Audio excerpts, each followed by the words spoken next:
Good evening all, and welcome.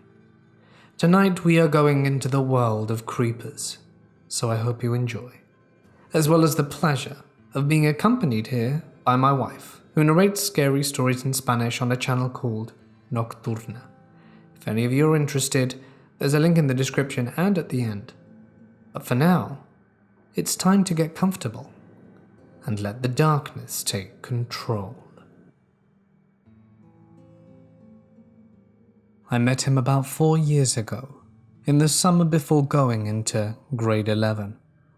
I was 14 years old, and since I failed maths, I was given the choice of either retaking it in grade 11 or completing the course over the summer, remedial.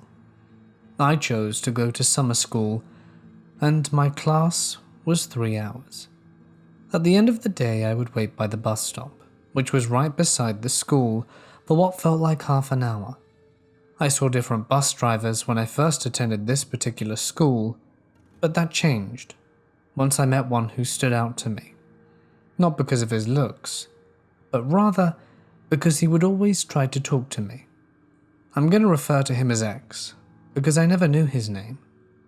X appeared to be Jamaican, although I can't say for sure, and appeared to be in his late 30s, possibly early 40s. Keep in mind, I was 14 years old at the time, and he knew that because he asked. At first, it started out with him smiling at me. Then it quickly turned into small talk. He would ask me questions about how school was, if I was doing okay, and stuff like that. After a little while, he then asked me to sit on the seat that was closest to him. Whenever I declined or sat somewhere further away, he would insist, and I gave in every time. And he would always talk to me and watch me in the rearview mirror while driving to the subway station, and was always happy to see me. Always started conversations and kept them going. If I can remember correctly, X would compliment me at times, saying that I looked pretty. At some point, he got even more weird. For instance, when I would be waiting at the bus stop, the bus eventually came, and I would avoid eye contact, and he wouldn't open the doors. And the second I looked at him, he would only then open the doors with a big smile on his face and greet me. I noticed this became a pattern, but I thought that maybe I was being paranoid or overthinking it. So over the next few days, I avoided eye contact and looked at the ground on my phone for maybe 10 to 15 seconds, and he still wouldn't open the doors until I looked at him. I found that so weird, and my best friend at the time would not believe me about this bus driver. So one day I decided to show her what was happening, and she was pretty shocked. She told me to stay away from him, but I couldn't since the other bus would take so long to come, between 45 minutes to an hour. This continued for the rest of summer school, and I hoped to never see him after my course was over. Of course, unfortunately, I ran into X while I was a little older, about 15. I was in the side of the subway that goes southbound, and there he was, now working as a train operator. At first I didn't realize it was him, as I tend to forget faces, but the moment we locked eyes, he waved at me and smiled. Immediately it came back to me. I knew who he was, and he started trying to talk to me. "Hey, how are you? Haven't seen you in a while." I was rather awkward and said, "I'm good," with a polite smile, and thankfully we went our separate ways. Even though our conversation was cut short, he made me feel uncomfortable, and still gave me creeper vibes. I ran into him once again a few months later. I was on the northbound side and the train had stopped and was out of service. There was a man who was walking in the train to make sure no one was there. I forgot what X looked like, so I didn't recognize him at first, but I did once he saw me, and that huge grin plastered on his face. He mouthed, "Hey," since the doors were closed, and I couldn't really hear him nor he me. I waved, and am very awkward, and mouth high back. He asks, "How am I?" to which I reply I'm good, and then proceeds to ask me something which I couldn't make out, So naturally I looked confused. He grabbed his phone and mouthed, "Can I have your number?" I said, "No, sorry." "Please," he went, and does a praying hand gesture. I shook my head and then he smiled, thumbs up, waved goodbye and carried on walking to the train. I couldn't see him anymore, and I thought that was the end, but I was wrong.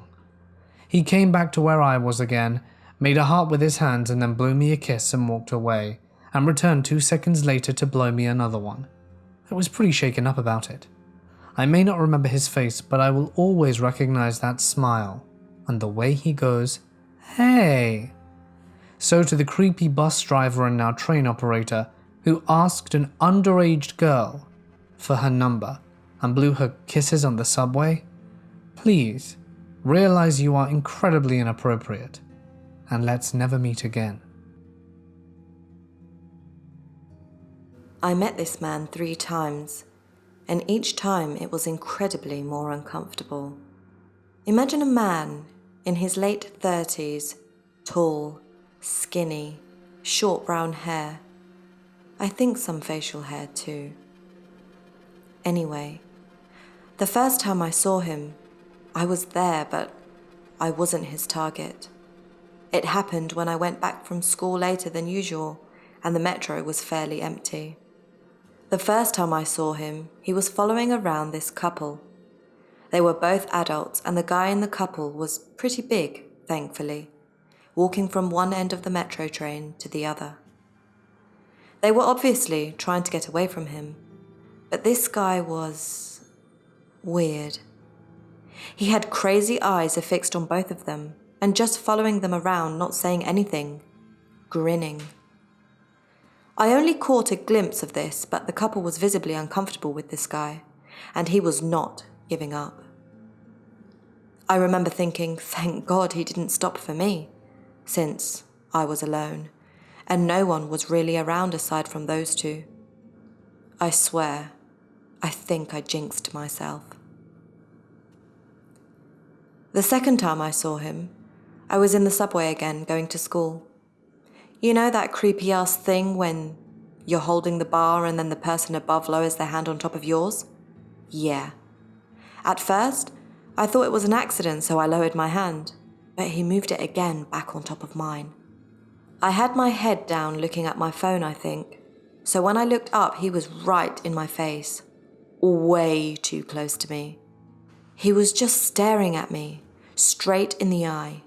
Mind you, I'm the kind of person that will have a stare down with a stranger if they insist on staring at me, so I'm not exactly shy. But he creeped the hell out of me. It was fairly crowded, so I squeezed myself past a few people and sat down on a chair a few meters away in hopes he would just stand by the bar and leave me alone. Wrong. He sat on a chair on the row in front of me and just stared. He also had this smile on his face. Just thinking about it makes me uncomfortable. I can't exactly convey what he made me feel like, but I think it was just a lot of anxiety. It was enough to make me panic a little bit when the chair next to me was empty. Luckily enough, we were coming to a stop, so I stood up. It was a stop earlier than I'd have to get off, but I was not going to stay on the train. He promptly stood up too and started coming towards me. Because it was crowded, I pretended to get off, but instead of that, I cut through the line of people and ended up on the other side of them, away from that guy. I hid in a corner until the doors closed, and sure enough, I see him outside on the platform. It upset my stomach when I realized that he was going to follow me off the train, and that I would have to stand there with him or be late to school because of it, or worse. There wasn't any security, and it's not that unusual to meet creeps since I lived in the capital. So I was shaken up for a bit, but then I forgot about it. Months later, I'm on the bus with a friend of mine. I'm a girl, my hair is short. I think her hair was short as well. So in the eyes of people from my country, we both looked like lesbians. She actually is one, but that's besides the point. The bus is half empty, so there's people, but there's no seats available. We're both standing and holding the bar, talking about whatever and looking out the window in front of us. The bus stops abruptly and this guy loses balance and sort of bends over in front of us. Like, imagine he was holding the same bar we were and he was just a reverse L shape with his head in front of me and my friend's chests. That wasn't weird. Like, yeah, okay, perhaps he lost his balance. But then he took a little too long to actually straighten himself up. He stayed there for about 10 to 15 seconds until we both looked at him. I stare at this guy, he looks back at me. "You're really beautiful." "Huh?" And my friend says, "That's weird." Only after that did he straighten himself and look down at us. He was so much taller.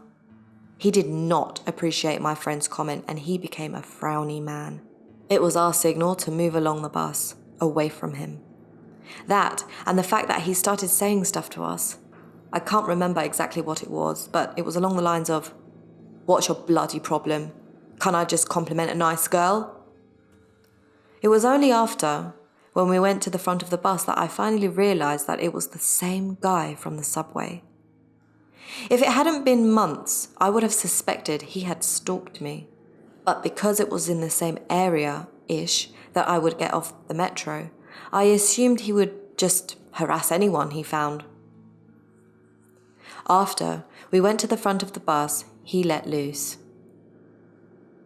He started screaming at us about how we were lesbians, about how we were the devil, and how we should be eradicated, and that we're disgusting, and that he wishes the Soviet Union would come, take over, and burn people like us down. In retrospective, I really feel bad for my friend. I'm sure those comments might have gotten to her more than they did to me. I feel like the people on the bus were judging us for some reason, but I think it might have just been paranoia because of the guy making a full-blown scene. It was scary to have a man taller than us wishing death upon us. Not only that, we got off at the next stop to get away from it, and power walked our way to the place where we knew there would be some guards present. And of course, he got off and started following us, still yelling profanities at us. It was weird because, as we were power walking, we didn't stare at him the entire time. We were focused on getting to the security that was ahead of us. So when we looked back to check how close he was to us, he was gone. Just gone. This was a pretty big open area too. I looked around and around to see if I could spot him walking off, and I just couldn't. I remember both me and my friend were shaken, but again, we put it at the back of our minds, and it just became a story I tell people sometimes. After that last encounter, I moved countries to go to university. I'm actually kind of glad because I felt like I would have met him again. If anyone lives in Bucharest, this happened around Piața Universității, and in the metro on the line M1 at the stop called Stefan cel Mare. Since it's fairly recent, I don't doubt that he's still lurking. Stay safe, my friends. This happened a few weeks ago, in a large city on the west coast. I'm a female in my mid-20s, and we're visiting a friend who'd been struggling recently with racism in the US and COVID isolation.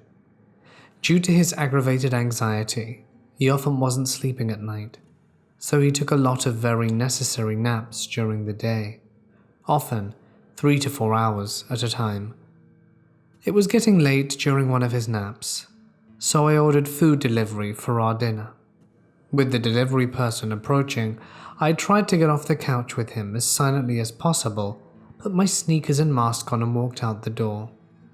Some things to know about the apartment. A ground floor resident needs a nurse daily, so the tenants would usually crack the front gate, meaning anyone could come and go without a key. The residents were aware that people sometimes walked in off the street. In fact, someone stopped me and my dog during my first time visiting a month prior to ask who we were visiting. They apologized and said they'd had a number of people from the local tent encampments walking through the complex. At first, I thought it was racial profiling because I was pretty well dressed, clearly just showered, and the dog is always clean and adorned with overpriced collars, harnesses, and leash. But angry as I was, I understood. So back to my sneaky exit from the apartment. I closed the door quietly, like the way that you close the door when you're young and sneaking out of a house while your parents sleep. It was unlocked, so I could get back in without waking my friend for keys, and I knew the gate was unlocked. I just went to my food pickup point on the street, as I had done every other day I'd spent there. As soon as I'd finished closing the front door, I took a few steps towards the hallway stairs, and locked eyes with a tall man who I didn't recognize from any of the 5 apartments. He was 5 stairs down from the next landing. We both stopped what we were doing, and it felt like minutes passed as we stared at each other. Then I went through a mental checklist in my head to evaluate the situation. Just note I also have generalized anxiety, so I'm very prone to overreacting and panic attacks. I had my phone, but nothing else to protect me.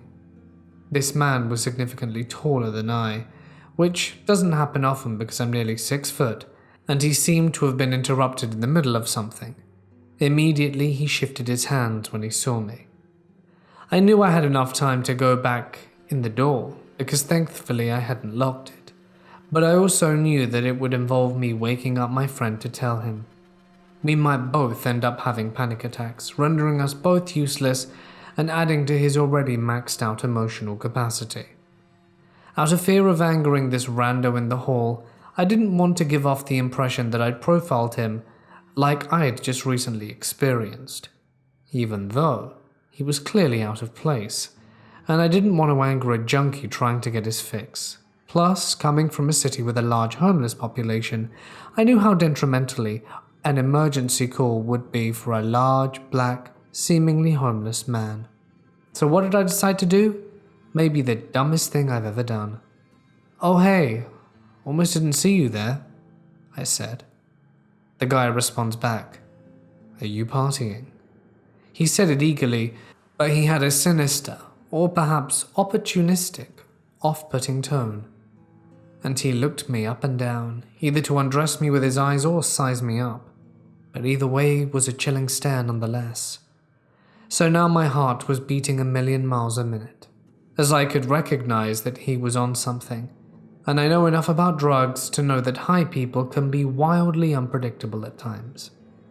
At this point I could see its hands were holding a needle, which thankfully wasn't the weapon I had in mind, and I assessed that he'd probably just come to the stairwell to shoot up in privacy, which would make sense given the heightened police presence during the protests in the area. Trying to keep my cool, I respond, "No, we're just having a lazy afternoon, watching TV," emphasizing the we, so he would think twice about waiting for me to return. He seemed quickly disinterested, grunted and just looked down to fiddle with his hand or clothes. At this point I recognized that I hadn't moved from my awkward "oh crap" position, so I stood a little taller and tried to make my body language convey friendly, but also "don't mess with me," with all of my internal alarms ringing in my head, screaming, "Oh my gosh." I decided to continue down the stairs since the delivery driver was arriving. I tried to maintain conversation as I was walking down towards him, and maintaining an equally unthreatening demeanor to pass him on the 2x2 landing to continue down the next set of stairs. I think I may have mentioned, "Have a good day," but was so panicked I can't remember exactly how I said it. Then with my back turned to him, I briskly walked down the 20-foot walkway to the front gate, checking to see if he was following or if I could hear footsteps, but there was nothing. So I was still panicking. I'd now left my unaware friend just 10 feet away from this man, and he was sleeping behind an unlocked door. What if this stranger tried to go inside? I hadn't brought my dog along with this trip, because the city was issuing mandated curfews, and I didn't want to worry about taking him out to the bathroom and getting us both tear-gassed or something. So I was cursing that the booming barks couldn't alert me and my friend to a possible intrusion. My friend and this guy would have been about the same weight class, but still 2 to 4 inches apart in height, and my friend would have to snap out of a dead sleep and react before this man could enter. And even if I could hear my friend react, I wouldn't have a way to get back in if the guy got inside and locked it, aside from breaking the door down. And even if I could gain access inside, how much assistance was I going to add? I would have had to make a massive scene to alert the neighbours and bide us enough time while 911 responds. So now, I had eyes glued to the exterior hallway to make sure this man emerged from the stairwell while quickly turning down the street for the delivery driver. The whole time freaking out and prepared to click my lock button 1,000,000 times to call emergency services. Still panicked that they might not route quick enough anyway, given the number of protests. Food arrived. I saw the man was now in the exterior walkway and changing his shirt. That seemed relieving, because he would have had to have been incredibly quick with harming my friend and retreating to be getting rid of evidence already. My friend was probably safe, but now I needed to pass him up there and confirm that he was fine. He was still within the gate, so I knew I'd have to pass him again using the 3-foot wide walkway, and from my experience trying to watch the hallway, anyone outside would have had to have been standing at a very specific angle to see us on the street. Picture as I did, Nicole Simpson's side walkway, tall hedges on one side and the building wall on the other. So as I approached him, I could see that he was easily 6'5", even while hunched and putting on a shirt. I politely, loudly say, "Oops, excuse me," and walk past him in silence. He stared at me for a few seconds over his left shoulder, and then over his right as I passed. As soon as I hit the stairwell, I sprinted up, and as I did, I passed his cigarette butt, hypodermic needle cap, and a half-empty 2-liter bottle of something. I finally entered the apartment, breathing like a panicked, masked, and out-of-shape human, and I locked the deadbolt on the door. My friend was still asleep and blissfully unaware of everything that had happened, or not happened. I was relieved that my assessment of this stranger was correct. He was just someone who needed privacy from the street and any windows to shoot up. But also I was freaked out at how badly it could have gone because of the unknown variables, and having made a number of decisions that could have endangered me, my friend, and everyone else with an unlocked door. I sat there looking out the blinds to check that the man had left the outside walkway and thinking that I should tell my friend to text his neighbours about locking the gate. Then I thought to myself that they already knew that, and my friend got visibly more anxious whenever we passed encampments of people who had been living on the sidewalk. So I decided to keep it to myself in some weird way to spare him additional anxiety. I still don't know if this was the right decision. I'm not sure how well he'd receive it, now that a significant amount of time has passed. But still, let's not meet again.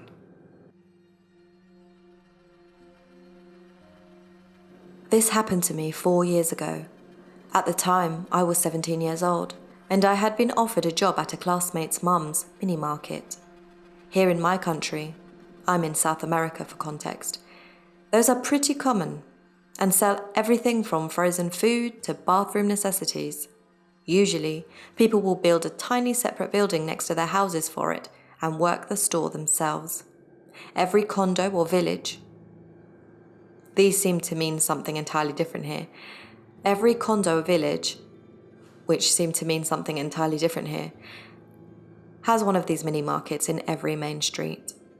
Anyway, my classmate's mum offered me to work there, Monday to Saturday, 8 a.m. to 4 p.m, with some very good cash and free lunch. We lived about a mile away and my house was directly connected to his by a cycle path. So, I would get to use my brand new bike as a means of transportation. Basically the perfect job for a teenager. I did not enjoy working there, don't get me wrong. I actually like working and I like money, but this store had too much going on in it. So I had to make ice cream cones, bag chicken breasts, laminate ham and cheese. Again, I think those things already come laminated in most countries. I had to work the coffee machine and keep everything immaculate and in order, while checking that all of the stuff this lady had on her store wasn't expired. Keep in mind, I'm talking January 2014, and I found a bag of sausages that expired on January 2013 being sold during my first week there. Overall, it wasn't really abusive. She just didn't know how to manage her store or her money. That's a completely different story though. But, by the way, my ex-boss, let's not meet ever again because God, your store was so unsanitary. Anyhow, one of my many jobs there was keeping an eye on fruit and veggies, meaning checking for the rotten ones and throwing them away and refilling the tomatoes if the shelves were empty. There was only one huge problem for me. Being a 5-foot girl weighing only 120 pounds, the 45-pound potato sacks were an issue. For context, right in front of the store there was a huge green area, and we have public workers, gardeners who take care of them. They have one specific person in charge of specific areas, so the same man would always be there doing his job. Let's call him Pete. Back when only my boss and her family worked their store, they would ask Pete for help to take the potatoes from the car and drop them at the back of the store. He would always help, and the only thing he asked for as payment was a cup of coffee and a sandwich. This man was in his late 50s, didn't go through education, he couldn't read and usually asked me to read the newspaper to him. And even though he didn't seem to have any kind of mental handicap, he would not understand that there were limits to how you approach people and what is and isn't appropriate. More on that later. Anyway, whenever we had to take the potatoes out of the car, my boss would phone him and he would come quickly. As he had a red bike with an engine attached to it, everyone was very comfortable with him.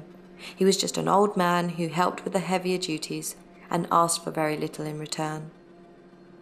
As I started learning the job, my boss wouldn't be around to help me when I had doubts, meaning I was completely alone in the store. I would struggle by myself on moving the potatoes from the back of the store and often would lose a piece of a fingernail or something. Because of this, whenever she left, she would ask the gardener to keep an eye on me and help me with it. The problem began pretty quickly. I have interacted many times with people with conditions, and I'm not trying to be rude, but when someone has some kind of mental health issue or syndrome, even if they can normally function and even have jobs, you can kind of tell. And I assure you, this man was completely healthy and normal. Looking back, I think he was using his lack of education as a way to shield his behavior, and so people pitied him and felt guilt for not liking him and tried to take advantage of the girls who worked there. There had been some before me. I never met them. He would fixate on certain topics, always repeat the same conversations, become way too close to me and my co-worker, another classmate. He would stand up too close and talk some very personal problems with me. Keep in mind, he was 30 years older than me. I was underage. He became another one of the many unpleasant things that I had to deal with on a daily basis. As weeks progressed, he gave me his phone number so I could call him when I needed assistance. I never called him, because I of course didn't want to be around him and because I'm the kind of person who thinks they don't need help. When he realized I wasn't calling him, he tried to push me into giving him my number. I never did it. So he would stay right in front of me in the store and come in every 20 minutes. He gave me a bicycle seat, and even though I told him I didn't want it, that he could keep it, he removed my original brown seat and put the one he had got me. He would tell me he was single and owned a house. He would call me pretty and try to play with my hair, etc. I was severely uncomfortable around him, but nobody seemed to be bothered by any of those things. It made me feel very awkward and guilty for feeling these things, which only contributed to the already disappointing feeling of working in this unsanitary place. I decided to do my best to ignore him, but when he realized I was distant, he started accusing me of being mean with my boss, but nothing else. It was only a summer job, so I thought I just had to stand it for a month and it would be over. But oh, no, it was not.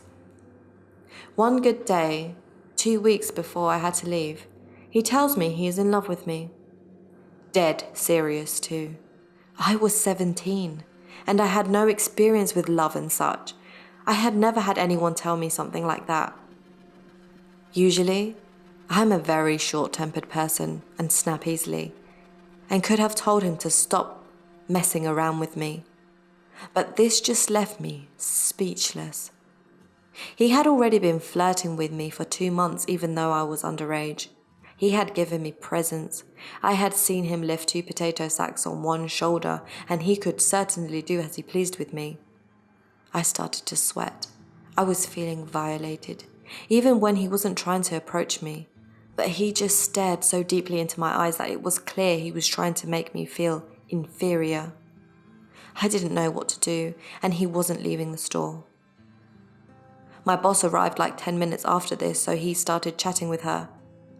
But I was left feeling violated for the rest of my shift. 2 weeks later, my contract ended for the summer. I thought I would never see him again. But again, how wrong I was. There are green areas where I live too. One day, as I was walking my dog, I see a bright red bike with an engine attached to it next to some swings in the park. I recognize it. It was his bike. He saw me and ran towards me, crossing the street even though cars were coming. I have 3 dogs. One is a pit bull mix and another a husky mix. The third one is a Yorkie. And none of them liked him. You would think that my big dogs would stop him from standing so close to me, but no. And he only took a few steps back when my pit bull tried to bite his hand. I had never seen them so angry. He told me his boss had realized he was slacking on his job to help the store, and he didn't like that. So he has moved to another area away from that store. You know which area? Mine. He insisted on asking where my house was, just like he insisted on my phone number back in the day. My house was 1/4 mile away, but I told him I lived in the opposite direction because, of course, I didn't want to tell him where I lived. That day, I told my mum about this creepy old man and all the things that he had done to that point. She yelled at me for not snapping at him or something, like she didn't understand this man could carry 2 sacks of potatoes at one time. I asked her not to tell my dad because he would get so mad at me. Yep, that's the kind of parent who get mad at their kids for things that aren't even their fault. You know, they once yelled at my brother when he had his phone stolen on the bus by the guy with a knife. Irrational, I know. My mum did tell though. The next day, my father mysteriously offered to walk the dogs. Wasn't usual for him. And the day after that, Pete wasn't around, nowhere to be seen. Mum told me later that my dad approached Pete and threatened him. Knowing my dad, he probably told him about his military background. My dad even made Pete speak to his boss about moving him to another area. My city is pretty small, so I still see him when I go on longer walks about 4 miles from my house. But he no longer tries to talk to me. Instead, he keeps his head down and starts moving faster to the opposite direction. Goodbye, you old creep. Let's never meet again. When I was about 12, I was at the mall with my parents during the holidays, shopping. I had gotten a walkie-talkie set and was really stoked on them, and for some reason I brought it to the mall with us. My parents were doing some Christmas shopping in a big box sports goods store, and I was bored out my mind, so I asked if I could wander around the mall and could use the walkie-talkies to let them know when they were ready to go. This was over a decade ago, so I don't remember what led up to this or why I announced my presence. Was listening to various channels, nor do I remember exactly how the conversation went, but it was something like this. A male with a distinctly creepy sounding voice asked me where I was. I stupidly told him I was at the mall, even though alarm bells were going off in my head. He kept trying to get me to tell him where in the mall, and that I should come to a certain section. After a minute of this interaction, I finally had the sense to cease communication and nope out of there fast, back to the boring sports store to the safety of my parents. I told my parents, but since there wasn't any way to identify the man, or what his intentions were, nothing could be done about it. I think it's scary to think about, and I'm glad nothing happened. I hope to God that man never managed to take, or get anyone to come to him, ever. Hi everyone, thank you so much for listening. I hope you've enjoyed the stories and the collaboration between myself, Nocturna, and Mortis Media. Just wanted to let you know that I narrate horror stories in Spanish, so if any of you are interested in listening to stories in Spanish, head over to my channel. Thank you so much. And I'd like to give a big thanks to Mortis Media for allowing me to collaborate with him on his channel. That's all for now, so thank you, take care, and we'll see you in the next one.